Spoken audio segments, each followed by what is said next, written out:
טוב, ערב טוב. La paracha qui est réputée pour être la paracha qui contient le nombre maximum de mitzvot, plus que parachat Mishpatim, essentiellement parachat Emor. Elle contient, selon Maïmonide, 72 commandements positifs et affirmatifs et négatifs. Et je voudrais ce soir remettre un sujet très important à propos de ce que doivent être les, les raisons, les causes, essentiellement le but de toute mitzvah, en prenant comme exemple la mitzvah du Kantsipor, le nid d'oiseau. Vous savez, plus ou moins, nous allons immédiatement lire le texte lui-même et prendre un texte du Talmud qui prend cette mitzvah au niveau d'une autre situation, pas de la mitzvah elle-même, comment on la réalise, mais au moment où un shaliach tzibur formule une certaine demande en cédant de la mitzvah du Kantsipor.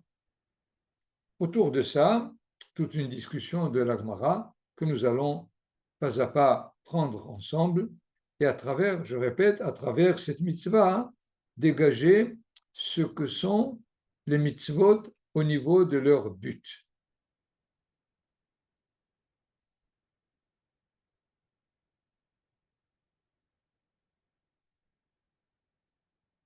Voilà, nous avons donc au chapitre 22, au verset 6 et 7, Ki kare kantzipor lefanecha baderech bechol etz או על הארץ, אפרוחים או ביצים, והאם רובצת על האפרוחים או על הביצים. לא תיקח האם על הבנים, שלח תשלח את האם, ואת הבנים תיקח לך. למען ייטב לך, וארכת ימים. Je vais vous donner la traduction. Vous allez voir qu'elle est inexacte, parce que le même mot, elle le traduit différemment, on ne sait pas pourquoi. Si tu rencontres en ton chemin un nid d'oiseaux, sur quelque arbre ou à terre, de jeunes oiseaux, Ephrohim, ou des œufs, à la Betsim, sur lesquels soit posée la mer, et Lotika ha'em alabanim, tu ne prendras pas la mer avec sa couvée. Ils traduisent alabanim, sa couvée. Alors que le verset d'après, tu es tenu de laisser envoler la mer, sauf à t'emparer des petits. Donc, banim, une fois les petits, une fois la couvée. Je ne sais pas pourquoi on change de traduction. De toutes les façons, ce n'est pas tellement important pour nous. Et évidemment, par la suite, de la sorte, tu seras heureux, tu verras se prolonger tes jours. C'est l'une des rares mitzvot où la Torah nous donne une sorte de sanction, de salaire pour celui qui la réalise. Il faut noter ici que la Torah nous propose des situations différentes. Ephrohim, c'est les poussins, Betsim, c'est les œufs, et à un moment, il les appelle Banim, des petits, des enfants. Assez bizarre. Et si on a le temps, on reprendra cette question, mais je voulais simplement attirer votre attention sur les expressions de la Torah, puisque essentiellement c'est la mitzvah en elle-même qui va faire l'objet d'une discussion dans le Talmud de Berachot. Nous allons immédiatement aborder le texte du Talmud. האומר, על כאן ציפור יגיעו רחמך, משתקים אותו. qu'est-ce qui se passe? La Mishnah s'occupe d'un shaliach tzibur ou quelqu'un qui prie, on ne sait pas. Dans le temps, il n'y avait pas de sidurim. Tout celui qui priait ou qui faisait le shaliach tzibur ajoutait ce qu'il pouvait ajouter.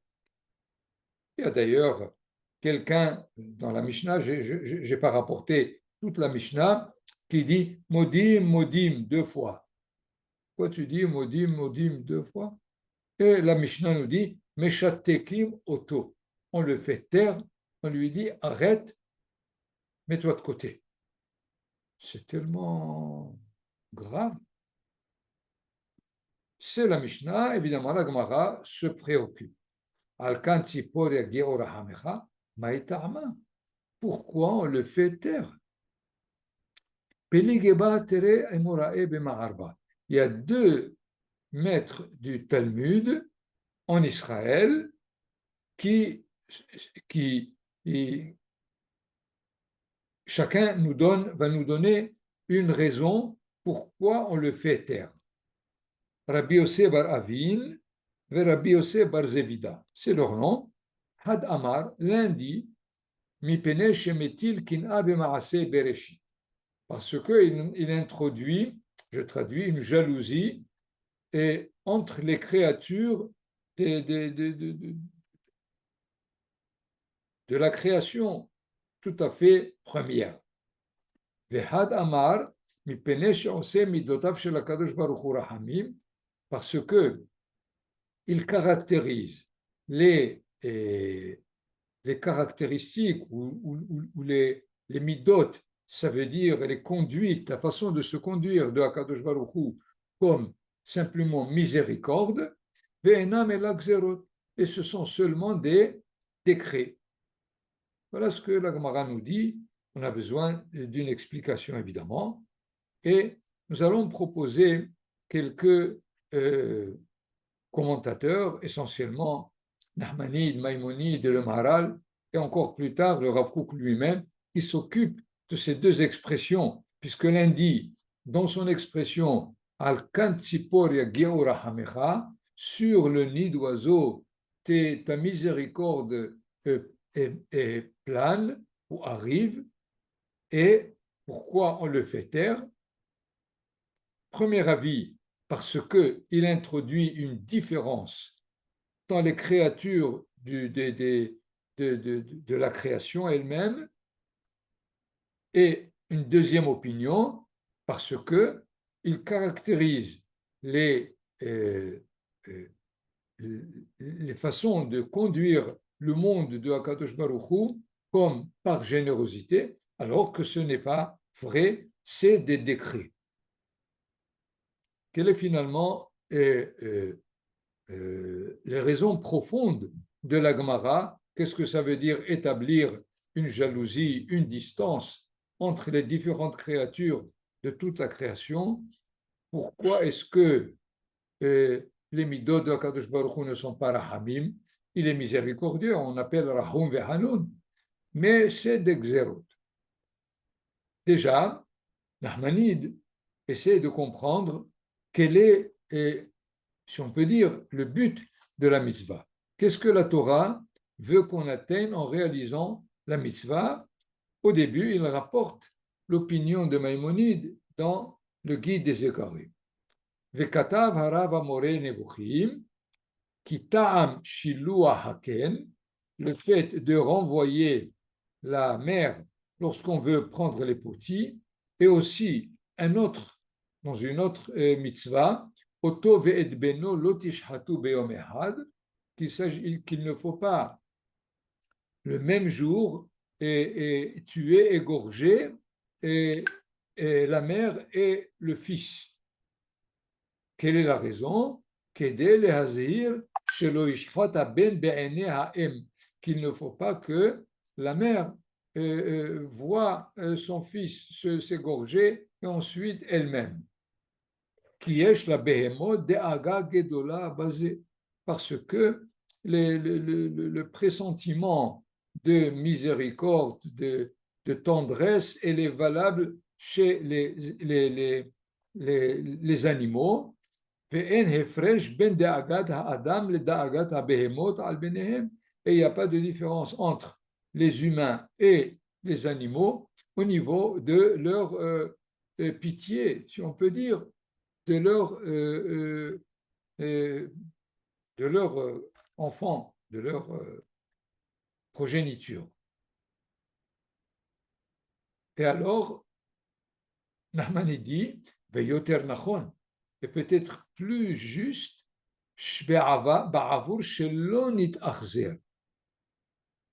donc, Maïmonide nous dit que la Torah nous prévient de ces mitzvot-là parce qu'elle tient compte aussi des sentiments de tendresse par rapport à leurs descendants. Et si tu prends du nid les petits avant de renvoyer la mère pour ne pas qu'elle voie que tu leur prends, c'est pour ça que la Torah nous a recommandé de faire cette mitzvah. Nahmanide n'est pas d'accord, ou bien il dit je préfère plus que le but de la mitzvah, c'est que nous, on acquiert le sentiment, la dimension de la pitié pour les autres. Dans ce sens, il n'est pas à la limite d'accord avec le fait que la Torah nous demande de prendre conscience des sentiments des animaux avec leur progéniture. Je vous donnerai un détail halachique qui finalement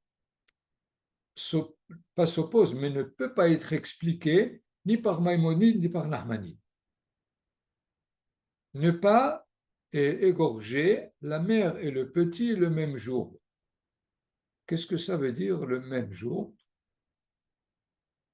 Si jamais il a égorgé la mère avant le coucher du soleil et le petit après le coucher du soleil, c'est permis.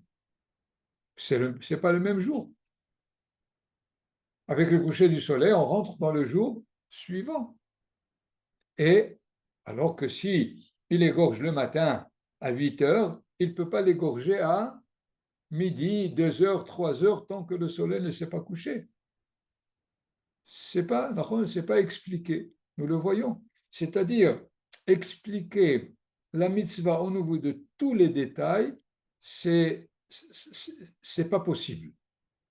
C'est au niveau d'une généralité à propos de la mitzvah que ces commentateurs essayent de nous donner à notre portée la mitzvah elle-même. Finalement, comment on peut expliquer l'opinion de ces deux rabbanim à propos de ce que la Torah dit, c'est-à-dire ou bien qu'il établit celui qui dit Al Kantsipor Yagi'u Rahamecha, une première opinion parce qu'il établit une différence dans les créatures de la création, comme s'il veut dire cette miséricorde, la Torah ne l'a donnée qu'à aux oiseaux. Et pourquoi pas aux autres? Donc c'est comme s'il établit que Akadosh Baruch Hu préfère et qu'on ait pitié des oiseaux que plutôt des animaux.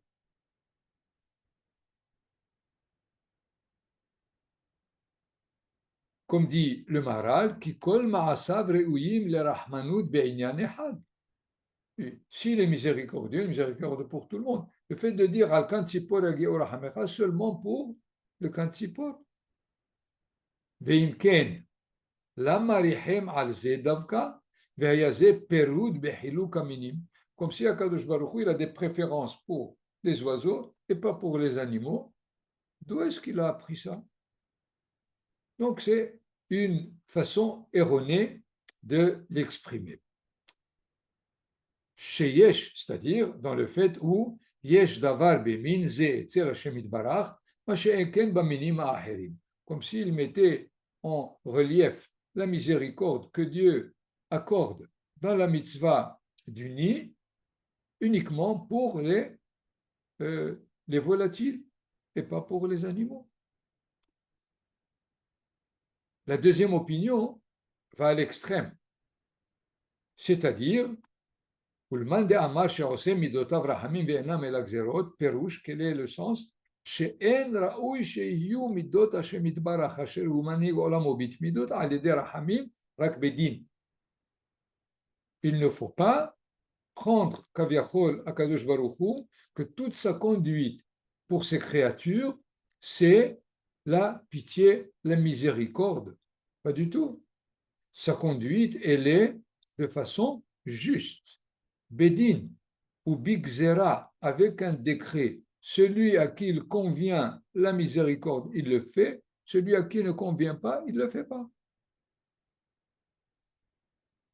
Ki hagzera ou lefi chokhmato itbarach. Parce que si Akadosh Baruch Hu donne la mitzvah, il la donne au niveau de sa chokhma, au niveau de sa façon de comprendre ses créatures. ודבר זה ראוי למלך אשר מולך על הכל, להנהיג באמת וביושר. Comme un roi qui dirige un peuple, il donne à chacun ce qui lui convient. Il n'est pas miséricordieux pour tout le monde. Aval, הרחמנות אין בו מידת אמת. Parce que la rahmanout, elle n'a pas une caractéristique de la vérité. La vérité doit tenir compte de chaque élément de ce qu'il est. S'il faut avoir une miséricorde, il le faut, sinon il ne le faut pas. Nous savons déjà à l'origine, les Hachamim ont dit, puisque le premier chapitre de la création, c'est toujours Vayomer Elohim, Vayomer Elohim, Vayomer Elohim. On n'a pas Vayomer Hashem, Yudke Vavke. Et Elohim est celui qui est garant de la bonne conduite des lois de la nature. Donc, chaque nature a ses lois. S'il a eu pitié du nid d'oiseau, ce n'est pas parce qu'il a pitié, mais parce que c'est la loi pour les nids d'oiseaux. C'est-à-dire que finalement, si nous généralisons ce que le Maharal explique ici, en expliquant ce que le Gemara nous dit, chez En midotav rahamim et la gzerot. Ce sont des décrets. Dans quel sens décret?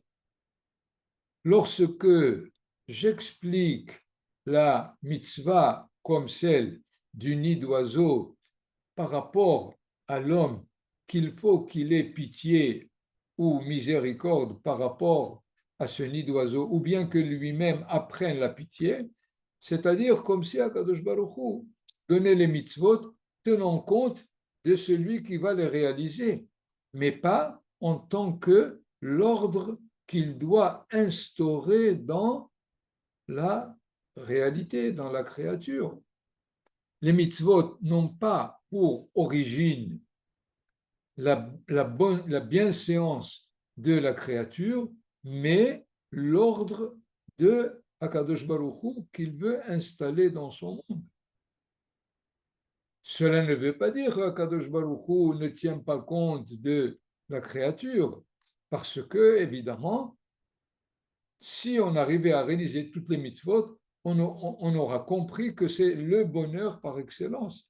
Mais ce n'est pas notre bonheur qui est l'origine des mitzvot, c'est beaucoup plus l'ordre installé dans toute la création au niveau de chaque élément, au niveau de chaque créature, c'est à l'origine. Donc, comme si le Maharal nous demande d'essayer d'arriver à l'intention du Créateur lorsqu'il a donné la mitzvah à telle ou telle partie ou élément de sa création.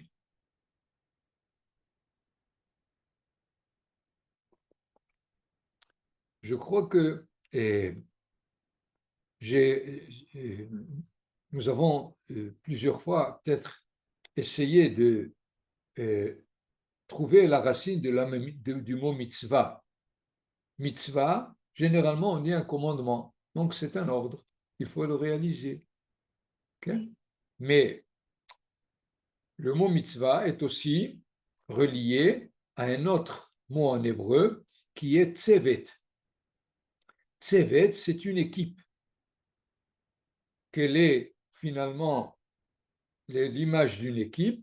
C'est que chacun réalise sa partie, sa responsabilité par rapport à toute l'équipe lorsqu'il sait quelle est sa place dans l'équipe, tout simplement. Et alors, grâce à sa façon d'agir par rapport à toute l'équipe, l'existence est bien réalisée. Donc, la mitzvah, c'est la relation qu'il y a entre et tel élément et tel autre par rapport à l'homme dans la création, dans la créature divine. Ce n'est pas tellement le fait d'ordonner, de dire voilà ce qu'il faut faire, fais-le à la limite sans comprendre, mais essaie de comprendre quelle est la place de la mitzvah en ayant comme but le fait d'établir la bonne relation entre les deux éléments de la mitzvah. Si je ne dois pas tisser avec le lin et la laine, c'est sûr qu'il ne s'agit pas d'avoir pitié du lin et de la laine, ou bien de croire que c'est un tissage qui va se déchirer. Mais il y a là un enseignement de la volonté divine qu'il s'agit de découvrir à l'intérieur de la mitzvah. Évidemment, il y a beaucoup de mitzvot qui nous sont proches, et alors très vite, on est amené à les expliquer au niveau des vertus morales, au niveau des qualités qu'il faut acquérir, mais ce n'est pas toutes les mitzvot, comme l'exemple, évidemment, du lin et de la laine, aussi de ne pas labourer avec le taureau et l'âne. Qu'est-ce qu'ils savent, eux, de ce qu'il faut faire? Est-ce que parce que le taureau est plus fort, il y a une raison qui dit le taureau est beaucoup plus fort que l'âne, et donc il va essayer de le tirer de force et il va souffrir, le pauvre. Mais on va prendre un petit taureau et un âne très bon et on va les mettre ensemble. Non. Donc, nous comprenons ici la difficulté qu'il y a à comprendre le but des mitzvot.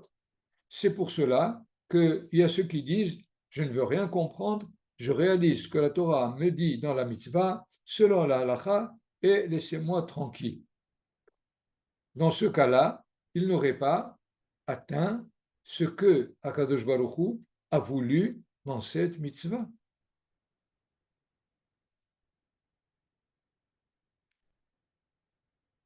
Le Rav Kook nous donne encore une nuance dans les deux éléments qu'on a donnés tout à l'heure, c'est-à-dire, ou bien il établit une différence entre les créatures, que Dieu a choisi le nid d'oiseau pour exprimer sa pitié et pas pour les autres.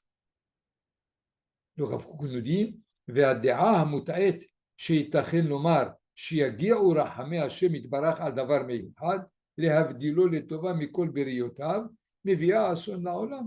C'est-à-dire, cette idée qu'Akadosh Baruch Hu a plus pitié, il est proche beaucoup plus de telle ou de telle créature, ça risque d'amener une catastrophe. Pourquoi? Qui basé תתגבר הטעות בצירוף אהבת עצמו הנטועה באדם, לחשוב שרק הוא הנבחר והאהוב מאת השם מצד עצמו. C'est-à-dire, il y a un risque qui est de dire, de sentir, puisque Dieu a préféré, je suis certainement le préféré du divin et il me revient la pitié et la miséricorde. Donc, de se considérer lui comme étant celui à qui la pitié revient et pas aux autres. Et c'est dans ce sens où il va établir une différence entre lui et les autres créatures. La deuxième opinion, dans la Gemara qui nous a dit que c'est pour c'est pour insister sur le fait que la mitzvah n'a pas comme base la miséricorde, mais le décret divin. Parce que si la mitzvah ou les mitzvot passées là a pour base la miséricorde, alors il faut avoir pitié de tout le monde, même des assassins. C'est des créatures divines. בהיות האדם מצייר שמידת הרחמים היא המידה הכללית, וישים תכליתו להשתמש במידת הרחמים, יבוא מזה לידי הפסדת הסדר וירחם על הראויים להתאכזר עליהם. Il a dit, et il va finalement avoir pitié de ceux à qui il faut être sans pitié. Et c'est pour ça que les Hachamim ont dit, Kol ha-merahem ala achzarim, tout celui qui a pitié des, des achzarim, des, comment on traduit? Du achzar, c'est-à-dire celui qui n'a pitié de personne, sofo leit achzer ala rahmanim. Après, il va être impitoyable pour ceux ceux qui méritent d'avoir pitié. Quand on inverse la conduite, elle se réinverse automatiquement dans l'autre sens, et donc c'est la catastrophe. Al-Ken Raoui, c'est pour cela qu'il faut להשכיל כי המידה היותר שלמה היא מידת החוכמה והיושר האלוהי, שהוא מחלק בקו לכל מידה פרטית להשתמש בה במקומה, ומציין מקום גם למידת הרחמים. C'est pour ça qu'il faut savoir que Akadosh Baruch Hu est capable de toutes les midot et que sa mida essentielle n'est pas la miséricorde. C'est la deuxième raison pour laquelle on le fait taire, parce que, comme s'il établissait que toute la créature ou toute la conduite divine a pour base essentielle la miséricorde ou la générosité. Donc, nous voyons ici déjà, donc on peut résumer à propos de ce que de ce que doit être pas la raison ni la cause de la mitzvah, mais plutôt le but qu'il faut atteindre dans les mitzvot, qui est un conseil impératif pour tout celui qui réalise les mitzvot. Celui qui fait la mitzvah ne peut pas se dire je fais ce qu'on me dit et laissez-moi tranquille de votre philosophie. C'est interdit. Il est nécessaire de bien comprendre au maximum ce que la volonté divine inscrit dans la mitzvah pour la réaliser correctement. Shoshana, bevakasha. שומעים אותי? כן, כן, אני שומע. בסדר. טוב, זה קצת, il y a une contradiction entre les deux explications, parce que le premier, c'est celui qui dit que il a interprété la mitzvah comme miséricorde. Alors peut-être il a eu tort, mais il a essayé d'interpréter la volonté de Dieu. Okay. Mais alors on lui dit non, ce n'est pas la miséricorde, c'est des décrets. Alors qu'est-ce qu'il va faire? Ça n'encourage pas à essayer d'interpréter. Au contraire, ça dit non, n'interprétez pas. Vous avez tort et c'est tout. Et les deux raisons qui sont données peuvent sembler contradictoires, mais dans tous les cas, on les annule. Qu'ils soient contradictoires, ce n'est pas le problème. Le problème est que, est-ce qu'il y a quelque chose de vrai dans l'un ou dans l'autre? Et c'est ce que les deux maîtres du Talmud enseignent, qu'il ne faut ni croire que Hachem préfère quelque chose, quelque créature pour lui assigner la miséricorde, ni non plus établir que la miséricorde, c'est la conduite universelle de Hakadosh Baruch Hu dans sa création.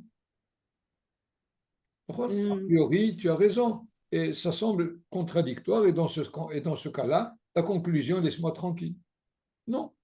Il est évident qu'il y a certainement lieu de considérer les rahamim. Ils existent. Mais maintenant, il faut savoir les comprendre. Quel est le rahamim de Akadosh Baruch Hu? Et de ne pas les interpréter à tort et à travers. Parce qu'on a pu interpréter que les oiseaux sont qu'un exemple.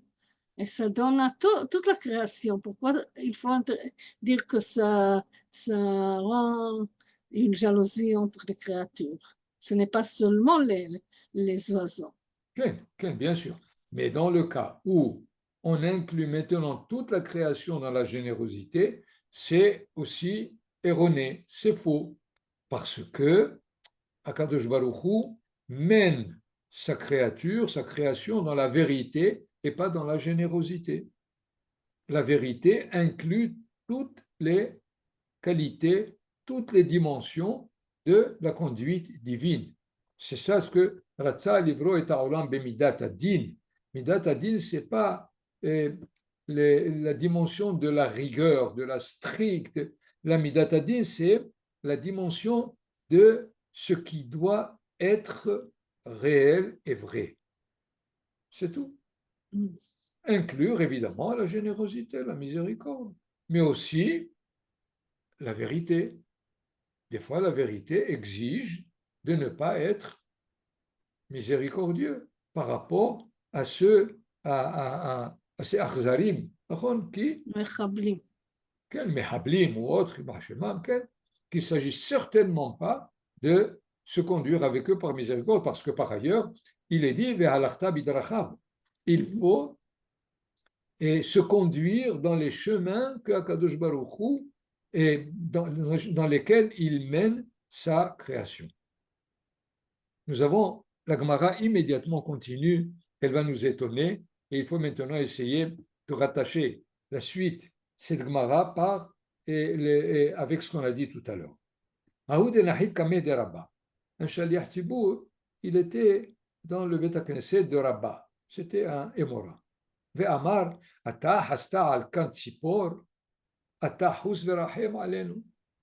Puisque tu as eu de la miséricorde par rapport au nid d'oiseau et une miséricorde à nous, pour nous aussi. Amar Rabba, Rabba qui était là, combien ce Hazan-là s'est apitoyé à Kadosh Baruch Hu. C'est merveilleux. Amarle Abaye, Abaye qui était toujours le côté inverse de Rabba, Abaye. C'est Rabba ou Rava? C'est Rabba. Rabba, c'est son maître. Le maître, effectivement. Amarle Abaye, comment tu lui fais, tu l'encourages dans son expression? Voilà que la Mishnah a dit, on le fait taire. Rabba namé, les hadodé, les Abaye ou des vailles. Rabba a voulu un peu essayer d'aiguiser la pensée de Abaye pour qu'il pose la question et qu'ils lui disent effectivement, oui, tu as raison, mais moi je l'encourage. De quoi il s'agit? Provoquer. Si la Gemara renverse la Mishnah elle-même, il y a une interprétation du Rav Kook alav shalom qui me semble importante. On va essayer ensemble de la comprendre dans le temps qui nous reste. Lui, il introduit immédiatement Zeu Evdel Bezman Torah Lizman Tfila. À la limite, l'histoire qu'on nous raconte, c'est au moment d'une prière. Alors que peut-être que la Mishnah a parlé de celui qui le dit en dehors du temps de la prière. C'est comme ça qu'il comprend la mitzvah du nid d'oiseau. Pas dans la tfila, mais c'est comme ça qu'il enseigne. Et alors, כשאומר בתפילה על כאן ציפור יגיעו רחמך, מבלבל בחשבונות של עומק חוכמה וחשבון של טעמי מצוות, את הוד ההרגש שצריך להיות טבעי ופשוט בלב תמים בתפילה. אף על פי שמצד עצמה היא דעה נכונה. C'est-à-dire, le Rav Kook dit, le moment de la prière, c'est le moment du sentiment. C'est d'ailleurs, on utilise le terme, je vous le rappelle, mechaven libo batfila. Qu'est-ce que ça veut dire? Mechaven batfila. C'est mechaven libo batfila. C'est pour dire qu'il faut orienter le sentiment au moment de la tfila. Parce que le sentiment est généralement très fulgurant, il n'a pas de limite. Alors on lui dit, essaie de trouver la bonne limite dans l'expression du sentiment au moment de la prière. Alors qu'au moment où on étudie la Torah, c'est le moment où c'est l'intellect qui marche. Et alors, le Rav Kook veut comprendre la Gemara ici entre Rabba et Abaye dans une discussion où celui qui est en train de prier et qui commence à faire à donner des raisons aux mitzvot, c'est pas le moment d'étude. Pour l'instant, considère le sentiment que tu as pour essayer de demander qui est miséricorde dans le monde, tout simplement. Si tu as pris le Kantsipor, c'est pas pour le prendre comme élément essentiel, mais comme possibilité d'exprimer aussi ta demande que Akadosh Baruch Hu soit miséricordieux pour sa créature. Même si, par rapport à la vérité, quelle est la vérité? C'est-à-dire, si j'approfondis la mitzvah, c'est sûr que ce n'est pas l'élément essentiel qui prime dans la mitzvah de Kantsipor. Et alors, שישכיל ויהיה התועלת לחידודי לאביי גדול מאוד, שישכיל מזה ערך הציורים הצריכים אל התפילה וערך השכל הצריך אל התורה והשלמות המדעית, וידע ליתן לכל דבר מועדו ועניינו. Quelle est la remarque de Rabba pour Abaye afin de lui enseigner quand il a encouragé celui qui a dit pour lui dire, si c'est à l'intérieur d'une tfila, c'est bon. En dehors d'une tfila, non. Mais Shatekin Oto. Donc, Rabba a voulu enseigner à Abaye qu'il faut qu'il sache que ce que la Mishnah a dit n'est pas catégorique. La Mishnah enseigne, mais Shatekin Oto, on le fait taire si jamais c'est sa façon d'étudier la mitzvah. Mais s'il est dans la prière, il peut le faire. D'ailleurs, le Yerushalmi rentre dans une distinction à propos de cette expression de celui qui prie. Si c'est pour lui, il peut le dire. Si c'est un shaliach tzibur, il ne peut pas. Parce que pour lui, il est personnel, c'est sa mitzvah personnelle. Le tzibur n'est pas lui. Lui, il faut qu'il exprime comme le Tzibour doit l'entendre. Et c'est pour cela, il explique, le Talmud Yerushalmi explique la Mishnah pour un Shaliach Tzibour, alors que l'histoire de Rabba et de Abaye, c'est pour quelqu'un qui prie pour lui-même. Donc, j'espère qu'on a mis un peu d'ordre dans ce sujet, et si vous avez encore des remarques et des questions, on aurait pu encore essayer de comprendre l'une des expressions de Manitou à propos de ce qu'on a dit au début, alors que c'était des Efrohim et des Betsim, c'était des poussins et des œufs.